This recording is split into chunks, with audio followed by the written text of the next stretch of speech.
የሻንጋይ ቪዛ በቀላሉ የምታገኙበት በስድስት መስፈርቶች ብቻ ወደ አውሮፓ መግባት ይቻላል። ሰላም እንዴት ናችሁ? የኢትዮ ትራቨል ቤተሰቦች የተለያዩ ሀገራት የቪዛ የኤምባሲ መረጃዎቻቸውን ወደ እናንተ እናደርሳለን። ሰብስክራይብ በማድረግ ቤተሰብ ሁኑ። ሀሳብ፣ አስተያየት፣ ጥያቄ ካላችሁ ኮሜንት ላይ ያስቀምጡልን።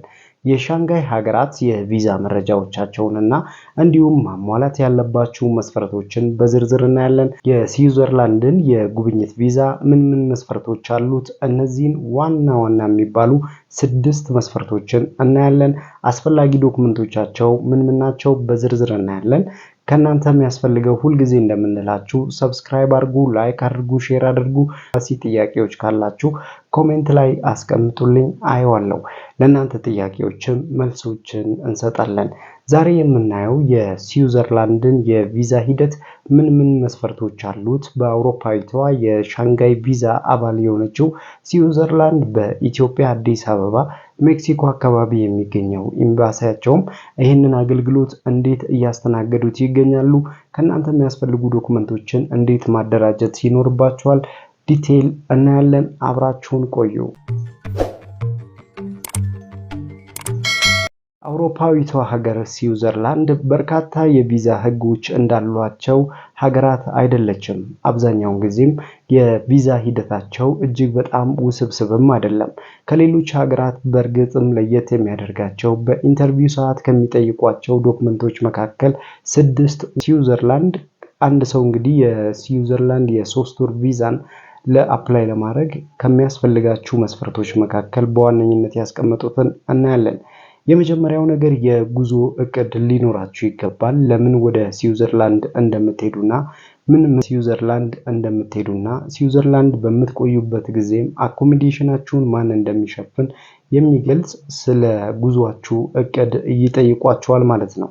ሌላኛው በሁለተኛ ፓስፖርት ነው። ፓስፖርታችሁ ቢያንስ 6 ወር እና ከዛ በላይ መሆን ይጠበቅበታል። ይህም እንግዲህ እንደ አንድ መስፈርት የተቀመጠ ነው።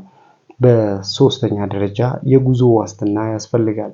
ይህንን ኢትዮጵያ ውስጥ ያሉ ኢንተርናሽናል የሆኑ ባንኮች ይህንን አገልግሎት ይሰጣሉ። ኢትዮጵያ ውስጥ ብዙ ባይለመድም፣ ነገር ግን በኢንተርናሽናል ደረጃ ፍላይት ስታደርጉ የጉዞ ዋስትና ያስፈልጋቸዋል። ለዚህ ደግሞ የተለያዩ ባንኮችን ማነጋገር ትችላላችሁ። የጉዞ ዋስትና ያስፈልጋል።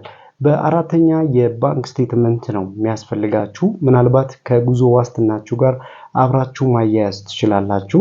የባንክ ስቴትመንታችሁ በዩሮ የሚገለጽ እስከ 30,000 ዩሮ ድረስ ማስያዝ ይጠበቅባችኋል። ወይንም እንደ ባንክ ስቴትመንታችሁ ላይ ዲፖዚት ላይ ትራንዛክሽኑ ጥሩ የሆነ እስከ 30,000 ዩሮ ድረስ በኢትዮጵያ አስቀይራችሁ ወይንም ባላችሁ የባንክ ምንዛሬ ማሳየት ይጠበቅባችኋል። በአራተኛ ደረጃ የኤምባሲ ቀጠሮ ነው። ይህም በዌብሳይታቸው ላይ ማግኘት ትችላላችሁ። በዌብሳይታቸው ሌሎች ኤምባሲዎች ሁሉ እንደ አሜሪካን፣ እንደ ካናዳ፣ እንደ ጀርመን ኤምባሲዎች ሁሉ ወደ ስዊዘርላንድ ኤምባሲ ለመግባት የኤምባሲ የመጠየቂያ ወይንም ደግሞ ወደ ኤምባሲ ልትገቡበት የሚያስችላችሁን ኢንቪቴሽን ወይም ደግሞ በራሳችሁ የምትጠይቁበትን የቪዛ ሂደት ማለት ነው ያስፈልጋችኋል። ወደ ኤምባሲ ለመግባት ኢንትሪ ማለት ነው የቪዛ መጠየቂያ ወደ ኤምባሲ ለመግባት ያንን ፎርም መሙላት ይጠበቅባችኋል። በአምስተኛ ደረጃ ከሚያስፈልጋችሁ ዶክመንት መካከል ለምን ያህል ጊዜ ነው የምትቆዩት? ለዚህ ደግሞ ለምትቆዩበት አኮሞዴሽናችሁን ማን ነው የሚሸፍነው? ያ ማለት ሆቴል ሊሆን ይችላል፣ የአየር ትኬት ደርሶ መልስ ሊሆን ይችላል። እንዲሁም ደግሞ የምግብ ወጪያችሁንና ስዊዘርላንድ ላይ የምትቆዩባቸውን ጊዜያት ምናልባት ለ3 ወር ቪዛ ስለሆነ ከፍተኛው የሚሰጠው 45 ቀንም 1 ወርም 2 ወርም ቆያችሁ ያንን እንድታረጋግጡላቸው ይፈልጋሉ። ሌላኛው በስድስተኛ እና የመጨረሻው የትኬት በረራችሁን ይመለከታል። በስዊዘርላንድ እንግዲህ ሙሉ ወጪያችሁን ደርሶ መልስ የአየር ትኬት ሊኖራችሁ ይገባል። ወደ ሀገሪቷ ለመግባት የሚያስችለውን የበረራ ትኬት ማሟላት። ይሄ እንግዲህ በዋነኝነት የሚያስፈልጋችሁ በስዊዘርላንድ ለጉብኝት ለምትሄዱ ሰዎች ነው። ፓስፖርታችሁ ላይ የስዊዘርላንድ ቪዛ ቢመታላችሁ ምን አይነት ጥቅሞችን ታገኛላችሁ? የመጀመሪያው ነገር ስዊዘርላንድ ቪዛ ፓስፖርታችሁ ላይ ቢመታ ምን አይነት ጥቅሞችን ታገኛላችሁ? የመጀመሪያው ነገር 27 የሚሆኑ ሀገራት ላይ እንደልባችሁ መግባት መውጣት ትችላላችሁ። ያ ማለት እንግዲህ የሻንጋይ ቪዛ አባላት ሀገራቶች ውስጥ ስላለች ስዊዘርላንድ ፓስፖርታችሁ ላይ ከተመታ የአሜሪካን ቪዛ፣ የእንግሊዝ፣ የአውስትራሊያ፣ የካናዳን ቪዛ በቀላሉ የማግኘታችሁ እድል ሰፊ ይሆናል ማለት ነው። እንደ ትራቭል ሂስትሪም ይታይላቸዋል። በተጨማሪም የምታሳዩቸው የባንክ ስቴትመንቶች እና እንዲሁም ስዊዘርላንድ ላይ ቆይታችሁ ወደ ሀገራችሁ ወይንም ደግሞ ወደ ቀጣዩ ዴስቲኔሽናችሁ የምትዘዋወሩ ከሆነ ይሄም ከፍተኛ የሆነ የትራቭል ሂስትሪ እንዳላችሁ ያሳያል። ስለዚህ ሌሎች ኤምባሲዎች በእናንተ ላይ እምነት እንዲጥሉ ያደርጋል ማለት ነው። በተጨማሪም የትራቭል ሂስትሪያችሁን ጠንካራ ሊያደርግላችሁ ይችላል ማለት ነው። እነዚህን እንግዲህ የስዊዘርላንድ የቪዛ ህጎችን ካየን በኋላ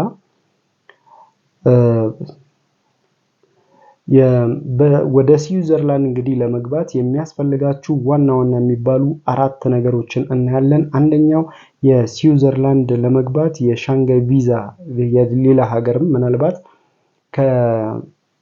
በነገራችን ላይ በዋነኝነት 4 ዋና ዋና ነገሮች ያስፈልጋችኋል። የስዊዘርላንድ ቪዛ በራሳችሁም ወይንም ደግሞ በቀጣይ ዴስቲኔሽናችሁ ለመግባት ከፈለጋችሁ ለምሳሌ ቅድም ላይ ያየነው እዚሁ ኢትዮጵያ ሆናችሁ ቀጥታ ወደ ስዊዘርላንድ ኤምባሲ ገብታችሁ ስታመለክቱ ሲሆን ነገር ግን ከዚህ በፊት የተለያዩ ሻንጋይ ቪዛ ካላችሁና ስዊዘርላንድ ሄዳችሁ መጎብኘት ወይንም ለተለያዩ ጉዳዮች መሄድ የምታስቡ ሰዎች ካላችሁ ግን የሻንጋይ ቪዛ ያላችሁ ሰዎች ይህንን እድል መጠቀም ትችላላችሁ ተብሏል።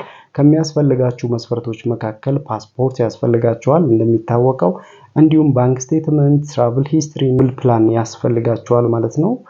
ሌላኛው የገንዘብ አቅም ነው። በስዊዘርላንድ የዩሮ ገንዘብ ስለሚጠቀሙ የአውሮፓ ሀገራት ውስጥ ስላለች ወደ 30,000 የሚጠጋ የባንክ ስቴትመንት ማሳየት ይጠበቅባችኋል። የጉዞ ዓላማችሁን ግልጽ ማድረግ አለባችሁ። ይሄም እንግዲህ የጉዞ ዓላማችሁ ለጉብኝት ሊሆን ይችላል፣ ለንግድ ሊሆን ይችላል፣ ለትምህርት ሊሆን ይችላል ወይንም ለሕክምና ሊሆን ይችላል። በተለያዩ ምክንያቶች ብቻ ወደ ስዊዘርላንድ የምትሄዱበትን ምክንያት በግልጽ ማስቀመጥ ይቻላል ማለት ነው፣ ወይንም በግልጽ ማስቀመጥ ይኖርባችኋል ማለት ነው። እነዚህን ዶክመንቶችን በማሟላት የስዊዘርላንድ የሻንጋይ ቪዛን አፕላይ ማድረግ ትችላላችሁ ማለት ነው። ኢትዮጵያ የስዊዘርላንድ ኤምባሲን በአካል በመሄድ መጠየቅ ትችላላችሁ ማለት ነው። በአብዛኛው ኢትዮጵያ ውስጥ ያሉ ኤጀንቶች የስዊዘርላንድን ኤምባሲ አገልግሎቶችን አይሰጡም። ኢትዮጵያ አዲስ አበባ ውስጥ የሚገኘው የስዊዘርላንድ ኤምባሲ በጉብኝት፣ በትምህርት፣ በስራ፣ በሕክምና በተለያዩ መንገዶች ወደ ስዊዘርላንድ ለሚገቡ ሰዎች እነዚህ መስፈርቶችን በ2026 አስቀምጧል። የሻንጋይ ቪዛ አባላት ስለሆኑ ይህንን የቪዛ እድል መጠቀም ትችላላችሁ። በርካቶች እንግዲህ ጠንካራ የሆነ የቪዛ ሂደት እንዲኖራችሁ ወይንም ትራቭል ሂስትሪ እንዲኖራችሁ ያደርጋል ማለት ነው። ስለዚህ ሁላችሁም ይህንን እድል መጠቀም የምትፈልጉ ሰዎች እነዚህ መስፈርቶችን ማሟላት ከእናንተ ይጠበቃል ማለት ነው። ኢትዮ ትራቭሎች ቀጣይ ማወቅ የምትፈልጓቸውን የኤምባሲ መረጃዎችን ወደ እናንተ እናደርሳለን። ሰብስክራይብ አድርጉ፣ ላይክ አድርጉ፣ ሼር አድርጉ፣ ለሌሎችም አድርሱ። አብራችሁኝ ስለነበራችሁ አመሰግናለሁ። አብሬያችሁ የቆየሁት አሜን ነበርኩ። አብራችሁኝ ስለነበራችሁ እናመሰግናለን። መልካሙን ሁሉ በያላችሁበት ተመኘን። ፒስ